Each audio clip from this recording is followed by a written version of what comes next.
Muslim League is a completely secular party. Right. There's nothing non-secular about the Muslim League. Congress के पूर्व अध्यक्ष राहुल गांधी ने America में बैठकर इंडियन यूनियन मुस्लिम लीग को धर्मनिरपेक्ष पार्टी होने का सर्टिफिकेट क्या यूं ही दे दिया?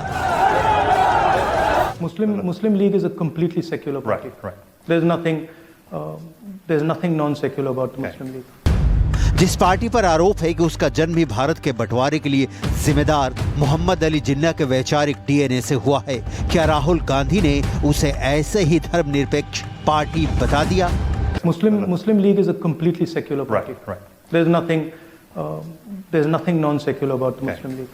अमेरिका के प्रेस क्लब में राहुल गांधी से पूछा गया था कि वो बीजेपी को कम्युनल पार्टी बताकर विरोध करते हैं, लेकिन मुस्लिम लीग के साथ मिलकर केरल में चुनाव लड़ते हैं। इसी सवाल के जवाब में राहुल गांधी ने इंडियन यूनियन मुस्लिम लीग के लिए कहा कि वो धर्मनिरपेक्ष पार्टी है और इसके साथ कोई समस्या नहीं है।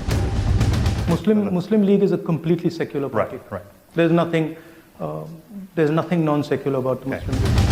राहुल ने अमेरिका में इंडियन यूनियन मुस्लिम लीग को धर्मनिरपेक्ष बताया तो भारत में विवाद शुरू हो गया। बीजेपी ने कहा कि कांग्रेस की वही सोच है जो पीएफआई जैसे कट्टरपंथी संगठन को सांस्कृतिक संगठन मानती है, आतंकवादियों को भटके हुए युवा बताती है। इसी सोच की वजह से दिग्विजय सिंह आतंकवादी ओसामा को ओसामा जी कहकर इज्जत देते हैं। लश्कर आतंकी इशरत जहां को बिहार की बेटी बताया जाता है और जाकिर नाइक जैसे भगोड़े को शांति का मसीहा बताया जाता था।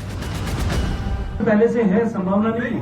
उन्होंने ये कहा कि हमारा गठबंधन उनसे है, वो अपना स्टैंड एक बार पीएफआई पर भी क्लियर करते। और कांग्रेस पार्टी की जो ये सोच है, जो राहुल गांधी वहां पर व्यक्त कर रहे हैं, इस सोच के अनुसार तो बड़े से बड़े आतंकवाद के आरोपी भी सिर्फ भटके हुए नौजवान हैं।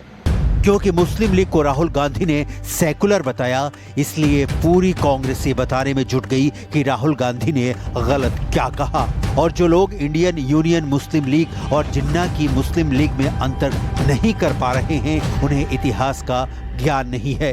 भारत में रजिस्टर्ड पार्टी क्या सेकुलर पार्टी नहीं होती क्या? इलेक्शन कमीशन गलत पार्टियों को रजिस्ट्रेशन करवा देते हैं क्या? क्यों उनका रजिस्ट्रेशन अभी तक लगा हुआ? अगर उनको लगता है कि ये गलत है तो वो पार्टी नहीं है। मैं याद दिलाना चाहता हूं बीजेपी को, जिस पार्टी के साथ मिलके श्यामा प्रसाद मुखर्जी ने बंगाल में सरकार बनाई थी, वो मुस्लिम लीग जिन्ना की अलग है। जिसके साथ आपने सरकार बनाई थी उसकी बात नहीं की है राहुल जी ने। भारतीय जनता पार्टी के जो लोग हैं उनको इतिहास का ज्ञान नहीं है, उनको इतिहास पढ़ना चाहिए।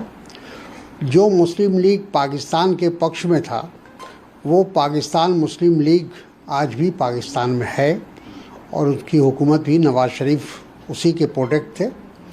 लेकिन जो मुस्लिम लीग यानी इंडियन मुस्लिम लीग जो पाकिस्तान के विरोध में थे, वो आज भी केरला में इंडियन मुस्लिम लीग के नाम से जाने जाते हैं। लेकिन इंडियन मुस्लिम लीग का इतिहास देखे तो ये कहना गलत है कि राहुल गांधी जिसे सेकुलर पार्टी बता रहे हैं, उसका भारत के बंटवारे के विलेन मोहम्मद अली जिन्ना से कोई संबंध नहीं है। लेकिन इंडियन यूनियन मुस्लिम लीग के पहले अध्यक्ष मोहम्मद इस्माइल मोहम्मद अली जिन्ना के करीबी नेता माने जाते थे, लेकिन वो बंटवारे के बाद पाकिस्तान नहीं गए, बल्कि उन पर भारत में जिन्ना की विचारधारा को आगे बढ़ाने के आरोप लगे। मोहम्मद इस्माइल मोहम्मद ने भारत में मुस्लिम लीग के गठन के बाद दावा किया था कि उनकी पार्टी मुस्लिमों के हितों की रक्षा करने वाली पार्टी है।